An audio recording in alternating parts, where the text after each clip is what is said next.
jetzt das Heute-Journal mit Gundula Gause und Dunja Hayali. Schönen guten Abend. Er hat geredet, vor und hinter den Kulissen. Er hat gebeten, er hat angemahnt, er hat seinen Außenminister in den letzten Monaten allein 9-mal nach Israel geschickt. Aber die israelische Regierung hat ihn bisher eher auflaufen lassen und gemacht, was sie für richtig hielt. Doch jetzt scheint dem US-Präsidenten der diplomatische Kragen geplatzt zu sein. Biden hat angekündigt, Israel keine Waffen und Munition mehr zu liefern, falls das Militär die dicht besiedelten Gebiete in Rafah angreift. Und in der Tat, für Bomben gibt es bereits einen Lieferstopp. Eine Invasion sei falsch, sagt Joe Biden, den dabei wohl weniger die innenpolitische Spannung antreibt, als eine langfristige Friedenssicherung, wie Elmar Thewesen berichtet. Eigentlich war Joe Biden in Wisconsin im Wahlkampf unterwegs. Da nahm er sich eigens Zeit für ein Interview, das einen Politikwechsel in den amerikanisch-israelischen Beziehungen signalisiert. Wenn Sie in Rafah einmarschieren, werde ich nicht die Waffen liefern, die man in Rafah und solchen Stadtgebieten einsetzt. Es ist einfach falsch. Wir werden dann auch nicht die Artilleriegranaten liefern. 3.500 solcher Bomben hält der US-Präsident nun zurück, vor allem die 2.000-Pfund-Bomben, bei deren Einsatz zivile Opfer fast unvermeidlich sind. Auch den Nachschub an Artilleriegranaten, die Israel beim schon laufenden Beschuss von Rafah braucht, könnte Biden stoppen. Amerika soll nicht mehr beitragen zum Tod tausender Zivilisten, wenn Israels Armee in Rafah vormarschiert. Zivilisten in Gaza sind durch diese Bomben getötet worden, weil sie in Stadtzentren eingesetzt wurden. Ich habe Bibi und seinem Kriegskabinett klargemacht, dass wir ihnen nicht helfen, wenn sie in solche bevölkerungsreiche Gebiete gehen. Seit Präsident Harry Truman 1948 die Anerkennung Israels unterschrieb, leisteten die USA bis heute Militärhilfen über insgesamt 123 Milliarden Dollar. Nun steht Biden innenpolitisch unter Druck, die Unterstützung einzustellen. Manche behaupten, dass er nur nachgibt, weil er sonst die Präsidentschaftswahl im November verlieren könnte. Aber nicht die Studentenproteste im Land haben den Lieferstopp bewirkt, sondern Bidens Friedensplan für den Nahen Osten. Die US-Regierung bietet Saudi-Arabien einen Sicherheitspakt an. Im Gegenzug soll sich die arabische Welt mit Israel aussöhnen. Benjamin Netanyahu gefährdet all das. Der Einmarsch in Rafah könnte jede Aussicht auf langfristige Sicherheit für Israel und die Palästinenser zerstören. Der Lieferstopp ist für das Weiße Haus erstmal nur ein Warnsignal. Amerika werde Israel aber immer verteidigen.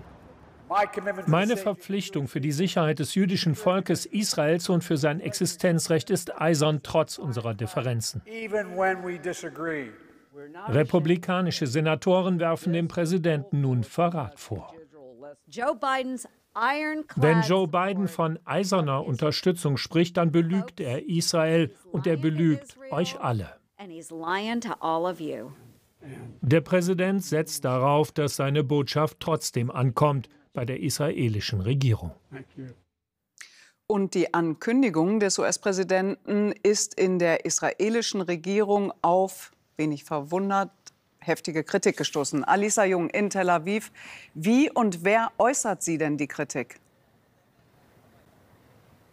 Die lauteste und heftigste Kritik, die kommt vom rechtskonservativen Teil von Netanyahus Regierung. Ein Minister schrieb online bei X, die Hamas liebt Biden. Und auch wenn diese Aussage von der Opposition und auch von Staatspräsident Herzog kritisiert wurde, ist ein großer Teil des Landes enttäuscht vom Partner USA.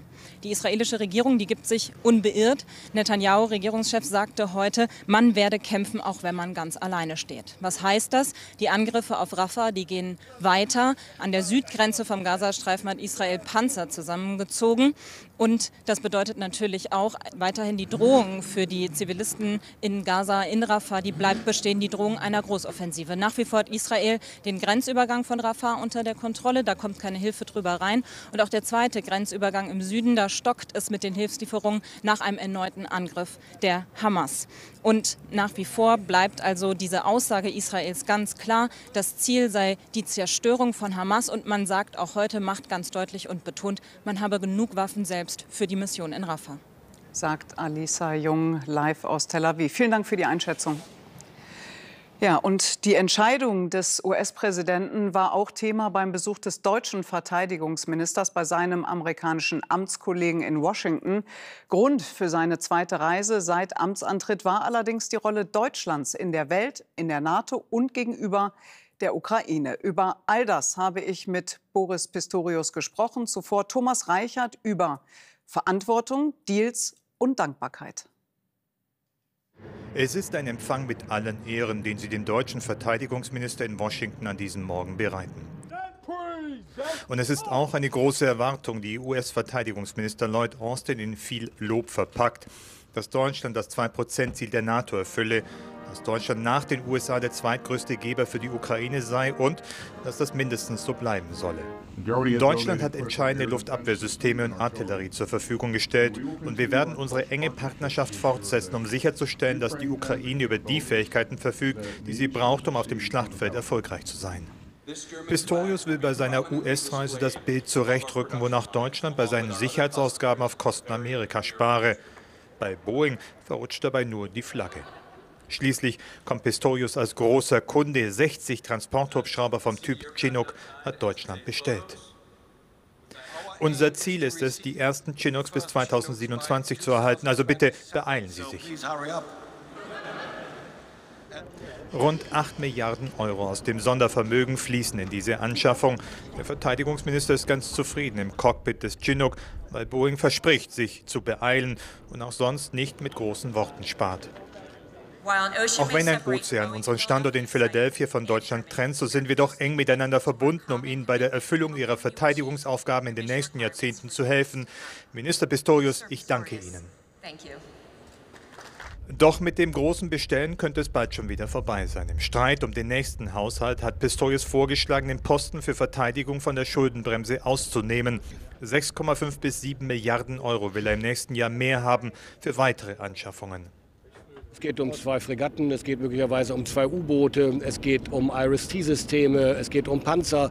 Also es gibt eine ganze Latte von Produkten, die wir jetzt bestellen oder in kürzerer Zeit bestellen könnten, wenn das Geld da ist. Den Wunsch von Pistorius hat der Finanzminister schnell und brüsk zurückgewiesen. Doch Pistorius bleibt in Amerika dabei. Sicherheit habe ebenso Verfassungsrang wie die Schuldenbremse und das wäre natürlich ein Impuls in die Wirtschaft hinein, Sicherung von Arbeitsplätzen, Sicherung von Know-how in den Firmen, aber eben ganz schlicht und ergreifend auch ein Konjunkturanschwung, der damit verbunden wäre. Doch der Streit um den Haushalt, um die Zukunft der Zeitenwende, er hat gerade erst begonnen. Deutschland hat also erstmals das 2%-Ziel der NATO erreicht mit Hängen und Würgen. Und noch ist der Geldbeutel gefüllt, aber nicht mehr lange. Und damit einen schönen guten Abend nach Washington zum Verteidigungsminister Boris Pistorius. Ja, hallo Frau Hayali, schönen Gruß nach Deutschland. Herr Pistorius, Sie brauchen mehr Geld. Der deutsche Finanzminister braucht offenbar die Schuldenbremse und will Ihren Bundeswehretat nicht von der Schuldenbremse entkoppeln. Ist die schwarze Null für Christian Lindner wichtiger als Sicherheit? Um ehrlich zu sein, müssten Sie die Frage ihm stellen. Aber ich glaube das ehrlich gesagt nicht. Aber wir werden in den nächsten Wochen darüber reden müssen miteinander, wie wir das Problem lösen. Und das Problem besteht schlicht und ergreifend darin, dass es Geld braucht für Fortsetzung der Beschaffung für die Bundeswehr, weil wir ansonsten nächstes Jahr und in den Folgejahren faktisch in einen Rüstungsstopp hineinlaufen, was wirklich kein gutes Zeichen wäre gegenüber unseren Alliierten, aber auch mit Blick auf unsere eigene Verteidigungsfähigkeit. Und vor allen Dingen auch mit Blick auf die Präsidentschaftswahlen und einen möglichen Präsidenten Donald Trump. Der hat ja schon gesagt, also er wird die Länder nicht verteidigen, die nicht diese 2%-Marke erfüllen werden. Sie sind ja in den USA, auch um zu zeigen, auf Deutschland ist Verlass. Wie soll das dann gehen, wenn wir in Zukunft nicht mal gesichert diese 2%-Vorgaben einhalten können? Nun würde ich erst mal davon ausgehen, dass wir die 2% auch in Zukunft erreichen, weil das auch ein klares Bekenntnis unseres Bundeskanzlers ist. Von daher wird sich ein Weg finden dahin, davon bin ich fest überzeugt. Und zum anderen, ja, ich habe hier Gespräche geführt. Ich war heute zum x-ten Male zu einem Gespräch mit meinem amerikanischen Kollegen Lloyd Austin und habe vorher 2 Senatoren getroffen, einen Republikaner und einen Demokraten. Und auch der Republikaner hat mir auf meine Frage sehr klar gesagt, Das eine ist das, was man hier und da sagt, und das andere ist auch bei den Republikanern, so sagt er völlig klar, die NATO ist auch für die Republikaner im Falle einer neuen Administration nach den Präsidentschaftswahlen unverzichtbar. Man hat daran überhaupt keinen Zweifel gelassen. Und darauf bauen wir alle, weil die NATO letztlich eine Allianz ist, von der beide Seiten profitieren. Das war in der Vergangenheit so und das wird auch in Zukunft so sein. Und trotzdem muss man natürlich auch Vorgaben erfüllen. Würde das dann eventuell über ein zweites Sondervermögen für die Bundeswehr, also weitere Sonderschulden gehen? Man muss sehen, wie man es am Ende organisiert. Am Ende geht es um mehr Geld. Das mehr Geld ist gerade nicht da. Darüber haben wir ja gerade gesprochen. Die Frage der Schuldenbremse muss nach meiner Überzeugung in irgendeiner Weise mit einbezogen werden. Aber ja, es geht darum, dass wir unsere Verpflichtungen erfüllen. Und das werden wir tun. Was ist denn mit Mehrfach-Raketenwerfer-Artilleriesystemen? Da hört man heute, dass es da aber welche aus Deutschland geben soll. 3 Stück an der Zahl. Ja, das ist richtig. Das geht auf eine Verabredung zurück, die wir vor einigen Monaten vor der Beschlussfassung des Kongresses und des Senats, die wir auf den Weg gebracht haben. Es geht um 3 HIMARS-Systeme. Die werden wir aus amerikanischen Beständen übernehmen, dafür bezahlen und sie in die Ukraine geben. Es ist noch nicht ganz die Tinte drunter, aber es wird in Kürze erfolgen. Davon gehe ich aus. Und die Amerikaner ihrerseits werden mit weiteren HIMARS-Systemen die Ukraine in diesem wichtigen Segment der Verteidigung unterstützen. Und was ist mit mehr Munition? Haben Sie sich da auch irgendwie verständigen können? Bei der Munition geht es weniger um eine Frage der Verständigung. Wir wissen um die Bedürfnisse, um die Bedarfe der ukrainischen Streitkräfte. Da geht es vor allem um Artilleriemunition, aber auch um Nachschub für die Luftverteidigungssysteme. Wir sind uns einig, dass wir alles tun müssen und tun es auch schon, um gemeinsam mit der Industrie die Kapazitäten hochzufahren, eine schnellere Belieferung zu ermöglichen. Aber selbst die Beschleunigung braucht etwas Zeit. Aber wir sind uns völlig einig im Ziel. Herr Verteidigungsminister, Sie sind ja in den USA, also bei dem engsten Verbündeten und größten Unterstützer Israels. Biden, der US-Präsident, will Israel, wir hatten eingangs in der Sendung schon darüber berichtet, keine Munition mehr liefern, weil er die, Zitat, Invasion in Rafah für falsch hält. Wird es ähnliche Schritte aus Deutschland geben? Darüber wird gegenwärtig beraten. Ich kann das noch nicht beantworten. Dafür liegt die Zuständigkeit zunächst im Kanzleramt und beim Außenministerium. Ich bin jetzt hier in Washington. Wir haben uns darüber natürlich hinter verschlossenen Türen ausgetauscht. Aber es ist nicht meine Rolle, dazu jetzt Entscheidungen anzukündigen. Können Sie denn den Schritt verstehen, der Amerikaner? Ja, und kann ich verstehen. Ich habe dann noch eine Frage, weil Sie waren in New York und deswegen frage ich Sie auch. Sie haben ja mit dem UN-Generalsekretär gesprochen und dann auch dazu aufgerufen, eine weitere Eskalation zu verhindern. Ist denn für Sie das Agieren der israelischen Regierung, und niemand hat den 7. Oktober vergessen oder fast niemand, in und um Rafah noch verhältnismäßig? Ich bin Ihnen zunächst mal sehr dankbar, Frau Ayali, dass Sie etwas tun, was nicht alle mehr tun, nämlich immer noch mal wieder darauf hinzuweisen, was Auslöser für das war, was jetzt passiert, nämlich der furchtbare Terroranschlag der Hamas am 7. Oktober. Und ja, wir müssen uns alle die Frage stellen, und ich weiß, dass das alle in der Regierung tun, im Verhältnis zu Israel darauf zu drängen, nicht zu überziehen, auf die Deeskalation zu setzen, Tempo rauszunehmen. Weil das, was jetzt passiert, tut der Region nicht gut und erst recht nicht der notleidenden Bevölkerung im Gazastreifen. Von daher müssen wir weiter auf Deeskalation setzen. Das ist das Gebot der Stunde. Sagt der Verteidigungsminister aus Washington. Und dann geht die Reise für Sie weiter nach Kanada. Alles Gute. Vielen Dank. Ja, und die Hilfen für die Ukraine, über die ich mit Boris Pistorius gesprochen habe, sind ja nur deshalb notwendig geworden, weil Putins Russland vor über 2 Jahren seinen Nachbarn erneut angegriffen hat. Was Krieg mit einem Land und einer Gesellschaft machen kann, weiß Russland nur zu gut. Traditionell wird deshalb dort am 9. Mai des Endes des Zweiten Weltkrieges gedacht. Kremlchef Putin nutzte seine Rede, Gundula, man muss sagen, mal wieder, um alte Tiraden loszulassen. Putin warf dem Westen erneut vor, regionale Konflikte zu schüren, in dem Versuch, unabhängige Staaten klein zu halten. Außerdem nutzte Putin den Feiertag, um seinen Angriffskrieg gegen die Ukraine erneut zu rechtfertigen. vor den rund 9.000 aufmarschierten Soldaten und Würdenträgern aus Ex-Sowjetrepubliken zeigte sich Putin siegessicher. Die traditionelle Militärparade war mit rund 70 Fahrzeugen deutlich kleiner als im Vorjahr. Bundesentwicklungsministerin Schulze hat der durch die russischen Angriffe schwer getroffenen Ukraine weitere deutsche Hilfen zugesichert, vor allem zum Wiederaufbau des beschädigten Stromnetzes. Bei ihrem Besuch in Kiew schloss die Förderbank KfW einen Vertrag über 45 Millionen Euro ab. Außerdem wollte Schulze die Mitte Juni in Berlin geplante internationale Wiederaufbaukonferenz vorbereiten. Der zuständige ukrainische Minister wurde allerdings kurz zuvor überraschend abgesetzt. Chinas Staatspräsident Xi ist in Ungarn mit militärischen Ehren empfangen worden. Auf der 3. Station seiner Europareise stand die Ausweitung der bereits bestehenden Beziehungen auf dem Programm. Von neuen Wirtschaftsabkommen ist die Rede, darunter laut Premier Orbán auch erstmals eines im Bereich der Nuklearindustrie. Mit Blick auf die bevorstehende EU-Ratspräsidentschaft Ungarns verwies Xi auf die Gelegenheit, das Verhältnis zwischen Europäischer Union und China zu verbessern. In Nordmazedonien hat es bei den Parlaments- und Präsidentschaftswahlen einen deutlichen Rechtsruck gegeben. Die nationalistische Opposition hat die meisten Stimmen erhalten. In der Hauptstadt Skopje feierten die Anhänger das Wahlergebnis. Auch ihre Präsidentschaftskandidatin Silja Novska-Davkova lag bei der Stichwahl mit rund 65% klar vorne. Als erste Frau wird sie Staatsoberhaupt von Nordmazedonien. Bundesbildungsministerin Stark-Watzinger hat scharfe Kritik an einem offenen Brief von mehr als 200 Berliner Hochschuldozenten geübt. Dieser mache sie fassungslos, sagte sie der Bild-Zeitung. Statt sich klar gegen Israel und Judenhass zu stellen, würden Unibesetzer zu Opfern gemacht und Gewalt verharmlost. Die pro-palästinensischen Aktivisten hatten das Vorgehen Israels im Gazastreifen kritisiert. Das Protestcamp wurde von der Polizei aufgelöst.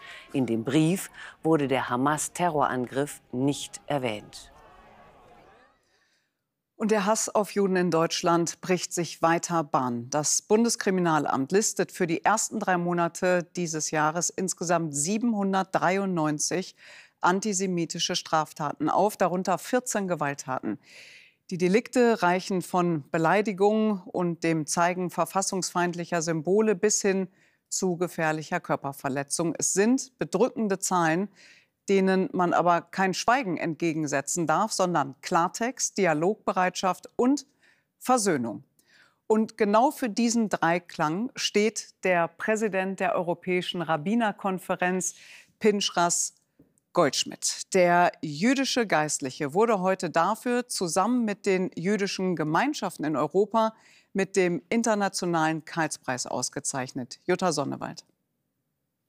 Pinchas Goldschmidt ist kein Mann der lauten Töne, aber zugleich einer, der kein Blatt vor den Mund nimmt, wenn es darum geht, Missstände anzuprangern, die den Frieden gefährden und die Demokratie. Der Preis heute eine große Ehre für ihn und die jüdischen Gemeinschaften, so Goldschmidt, und in diesen Zeiten ein wichtiges Signal. Der Antisemitismus war nie tot, aber seit dem islamistischen Pogrom in Israel am 7. Oktober ist er entfesselt. Die deutsche Bundesregierung und andere europäische Regierungen leisten viel, sehr viel, um Antisemitismus zu bekämpfen. Aber es tut mir leid, sagen zu müssen, was getan wird, reicht nicht. Knapp 30 Jahre lang war Pinchas Goldschmidt Oberrabbiner von Moskau. Kurz nach Beginn des Angriffskrieges gegen die Ukraine haben er und seine Familie, wie rund 100.000 andere russische Juden, Russland verlassen, aus Protest und Angst. Der Kremlin führt nicht nur Krieg gegen die Ukraine. Der Kremlin führt Krieg gegen das eigene Volk. Und der Kremlin führt Krieg gegen den Westen, gegen Europa, gegen unsere Werte, gegen Freiheit und Demokratie. Dass diese Werte und auch Toleranz gegenüber Andersdenkenden nichts Selbstverständliches seien, sondern harte Arbeit, das betonte Vizekanzler Robert Habeck in seiner Laudatio. Menschen machen einen Unterschied, wenn sie, wie Rabbi Goldschmidt, einen Unterschied machen wollen. Und das ist ein Auftrag an uns alle, gerade in dieser Zeit. aufzustehen, wenn Menschen unterdrückt, Minderheiten bedroht oder Gewalt eingesetzt wird. In Zürich geboren, lebt Pinchas Goldschmidt jetzt in Israel und in München. Hier hat die Konferenz der europäischen Rabbiner, die rund 800 orthodoxe Rabbis vertritt, seit letztem Jahr ihren Sitz. Als deren Präsident sucht Goldschmidt auch den Dialog zu muslimischen Führern, um den zunehmenden Judenhass und Hass auf Israel einzudämmen. Statt den Großteil der gemäßigten und moderaten Muslime zu attackieren, müssen wir den radikalen Islam bekämpfen. Wir sehen ja, was an den Unis passiert. Das ist Radikalismus, der unsere Gesellschaft und unsere Art zu leben in ihren Grundfesten gefährdet. Er sei mit Leib und Seele Europäer, sagt Rabbi Pinchas Goldschmidt. Der heutige Preis motiviere ihn und die jüdischen Gemeinschaften, noch mehr zu kämpfen für Freiheit, Demokratie und Menschlichkeit. Und wie dringend notwendig das ist, sieht man auch am European Song Contest, der in diesem Jahr in Schweden stattfindet. Der ESC steht ja eigentlich für den Austausch der Kulturen, für Offenheit, Toleranz, Verständnis und Respekt. Dieses harmonische Miteinander scheint in Zeiten von Kriegen allerdings zu verkommen. Zu spüren bekommt das aktuell die israelische Teilnehmerin Eden Golan. Sie erhält zahlreiche antisemitische Morddrohungen und soll sogar aktuell die meistgeschützte Person Schwedens sein. Zu einem Ausschluss Israels, wie ihn viele aufgrund des Gaza-Krieges forderten, ist es nicht gekommen. Dafür aber seit Tagen zu zahlreichen Demonstrationen, so auch heute. Klaas Thomsen ist für uns in Malmö. Also im Vorfeld war die Angst ja groß vor gewaltsamen Protesten und Ausschreitungen, aber bisher soll es relativ ruhig geblieben sein. Ja, das kann man sagen. Bisher ist es wirklich ruhig geblieben. Man muss allerdings auch sagen, dass die Polizei sehr gut aufgestellt ist. Es waren auch Einsatzkräfte aus Norwegen und Dänemark hier zum Beispiel. Und die Polizei greift, das haben wir gerade wieder, sehr niederschwellig an. Sobald irgendetwas ist, greifen sie ein und beenden irgendwelche Zusammenkünfte. Und man muss auch sagen, dass die Besucher hier diesen friedlichen Geist des Eurovision Song Contest beschwören. Sie sind alle fröhlich, haben diese lustigen Outfits an und versuchen wirklich Normalität zu leben. Und das funktioniert bisher ganz gut. Es gab dann ja heute auch pro-israelische und pro-palästinensische Demonstrationen. Beide Seiten waren friedlich, wie gesagt. Was wird denn jenseits der Showbühne, die man jetzt schon erahnen kann durch den Sound hinter Ihnen, was wird denn da getan, um in den Dialog zu kommen und die Lage zu beruhigen? Ja, wir haben heute auf der pro-israelischen Kundgebung mit einem Rabbiner gesprochen und anscheinend gibt es sehr intensive Bemühungen, über einen interkulturellen Austausch zueinander zu finden.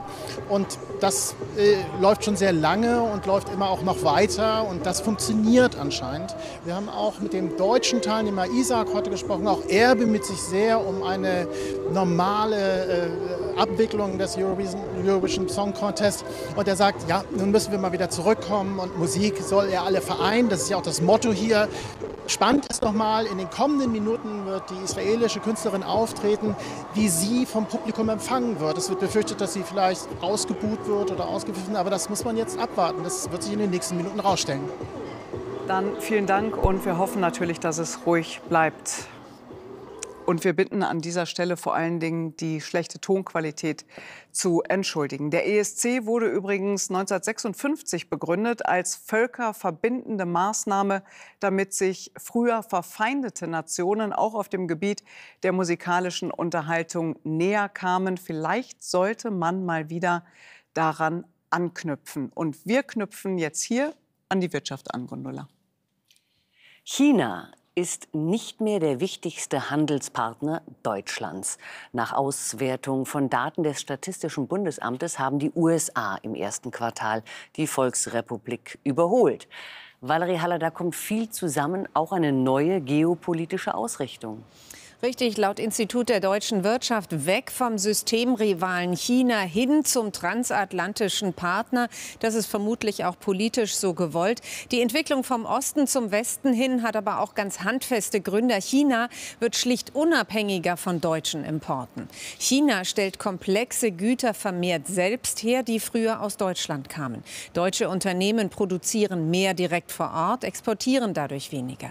Außerdem schwächelt die chinesische Wirtschaft. Wirtschaft. Die Wirtschaft in den USA hingegen brummt. Sie wird auch durch die amerikanische Industriepolitik massiv gefördert und davon profitieren auch deutsche Unternehmen. Ja, und auch der DAX war an Christi Himmelfahrt Thema. Wieder ein neues Rekordhoch. Was treibt den DAX derart? Auch dafür gibt es mehrere Gründe. Schwächere Arbeitsmarktdaten aus den USA, das weckt neue Hoffnung auf eine baldige Zinssenkung. Und China treibt zwar weniger Handel mit Deutschland, hat im April aber insgesamt mehr exportiert und importiert, was auf eine baldige Konjunkturerholung hindeuten könnte. Die Börse also in Feiertagslaune. Der DAX erreicht einen neuen Rekord und schließt nur knapp unter 18.700 Punkten. Ja, aber vielleicht wichtigster Punkt für das dicke Kursplus heute war der Feiertag. Da haben auch wenige Käufe größere Wirkung beim DAX. Dann gucken wir mal, was der Brückentag morgen bringt. Danke, Valerie. Zum Fußball in der Champions League hat die 1:2 Niederlage von Bayern München bei Real Madrid im Halbfinal-Rückspiel heftige Diskussionen ausgelöst. Der Schiedsrichter hatte in der 13. Minute der Nachspielzeit kurz vor einem Ausgleichstreffer von Bayern-Spieler de Ligt wegen vermeintlicher Abseitsstellung abgepfiffen.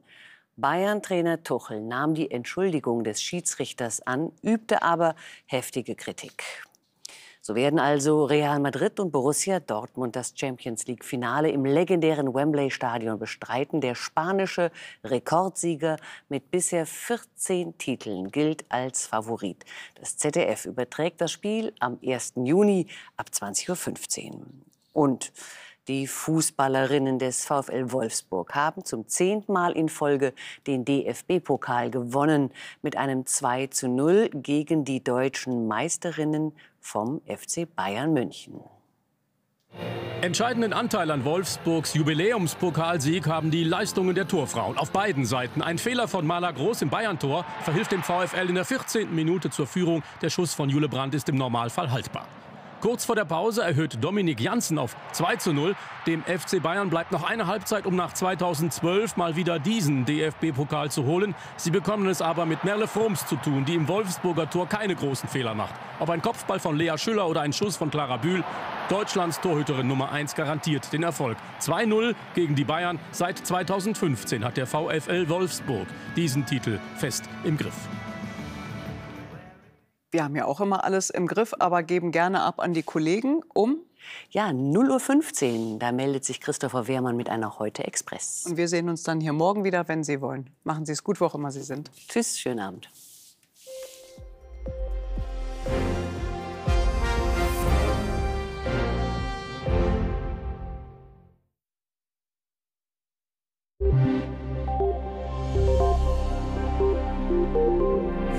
Schönen guten Abend und herzlich willkommen zum Wetter. Das Hoch im Westen Europas, das erwärmt die Luft allmählich. Und so bekommen wir in den nächsten Tagen Temperaturen bis um die 25-Grad-Marke. Ja, und in der Nacht, da gibt es im Süden schon mal wenige Wolken. Nach Norden hin sind die Wolken etwas dichter. Und hier Richtung Ostsee, da regnet es etwas. Temperaturen gehen an den Alpen bis auf 5 Grad zurück. An den Küsten ist es etwas milder, um die 10-Grad-Marke. Aber oft wird es doch wieder eine relativ kalte Nacht. Morgen dann viel Sonnenschein, vor allem im Südwesten. Und hier ist auch die UV-Belastung groß. Ansonsten gibt es nach Norden hin mehr Wolken. Hier an den Küsten ist es oft dicht. Hier im Osten kann es etwas regnen. Aber in der Mitte, da zeigt sich ebenfalls häufiger die Sonne. Temperaturen dazu höchste Werte mit 24 Grad im Südwesten Deutschlands. Hier schrammen wir gerade an einem Sommertag vorbei. 25 Grad wären ja ein Sommertag. Ansonsten aber oft Temperaturen um die 20-Grad-Marke, teilweise auch knapp drüber. Ganz im Norden ist es kühler mit 15 bis 17 Grad. Ja, und sommerlich warm geht es in den nächsten Tagen weiter. Samstag bis 25 Grad, im Osten etwas Regen und Sonntag kommen erste Gewitter im Südwesten auf. Ansonsten aber noch trocken und sonnig bis 26 Grad. Und Montag ist es im Südwesten, von Südwesten her schon mal deutlich wechselhafter mit Schauern und Gewittern. Und damit einen schönen Abend.